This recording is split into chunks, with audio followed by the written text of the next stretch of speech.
canal GG Gameplay. Estamos sem vídeo aí por alguns dias, por causa que estamos organizando uma surpresinha que eu vim mostrar aqui pra vocês. E vamos ter vídeo novo aí pra vocês aí no canal. Que é o que? Um PCzinho novo que eu comprei. Tô com sim, tudo bem. Bora, direção pro PC aqui. Comprei um PC novo, teclado e um mouse. E um controlezinho pra gente jogar também de PS4 também. Bora. Caiu no chão. Sim, o PC aqui. Comprei um PC para jogar, ele roda praticamente todos os jogos. Não em 4K, 1080p, 60 frames por segundo, 30 por aí. Ele tá com todas as configurações, eu vou deixar na descrição do vídeo. Primeira coisa, teclado da Multilaser normal, muda de cor o bestinho aqui, fica azul, roxo e vermelho. Volta pro vermelho. Sim, também comprei um mouse da Deezer, 5000 dpi e tal, também vai estar na descrição. E esse mousepad aqui eu ganhei. Sim, em direção agora pro PC, isso tudo não importa, tudo não mostra. Aqui.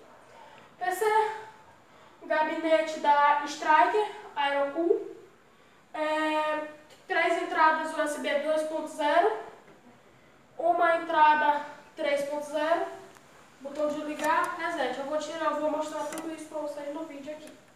Sim, tá uma placa de vídeo da Radeon, porque Nvidia é muito cara. E eu mesmo da Nvidia, uma da Nvidia não roda aqui nesse daqui. Se fosse para comprar uma que roda aqui nesse daqui, seria muito caro, eu não sou rico, pô.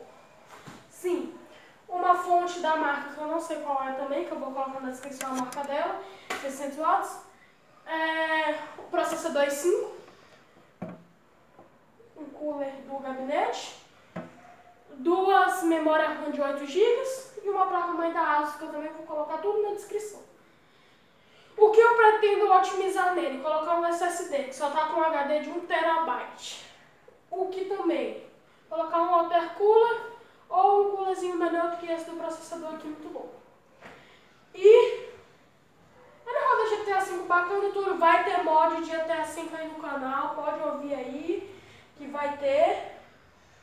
E outros jogos também para PC, como tanto para PS4. E só isso. E também aqui o PCzinho, ele tem uma LEDzinha aqui com o cooler na frente, se der pra vocês verem aí. E gostei muito do PC, vai ser uma coisa boa aí pro canal, um bom investimento. E vamos ter vídeos novos no canal agora. Tô providenciando só uma internet mais rápida, que a minha também é uma bosta. Não vou citar o nome porque sei lá o que, mas é uma bosta. Sim.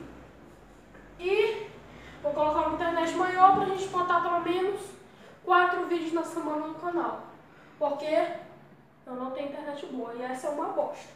E o que? Então, tá aqui o PC, mousezinho tudo vermelho. Eu sei que o canal, o negócio lá do canal é azul. Só que só tinha esse, vermelho, pronto, acabou e foi o jeito. E, então galera, beleza. Foi isso aí. PCzinho monstro aí pra vocês aí ter uma... Porque pra mim o que mais importa é o áudio, a qualidade do canal. Então tá aqui uma qualidade nova aí no canal pra vocês, uma resolução melhor. E é assim. Valeu aí pessoal. Deixa um gostei aí, por favor, se puder, se inscreva no canal e adicione seu like favorito. Valeu, até a próxima. Fui!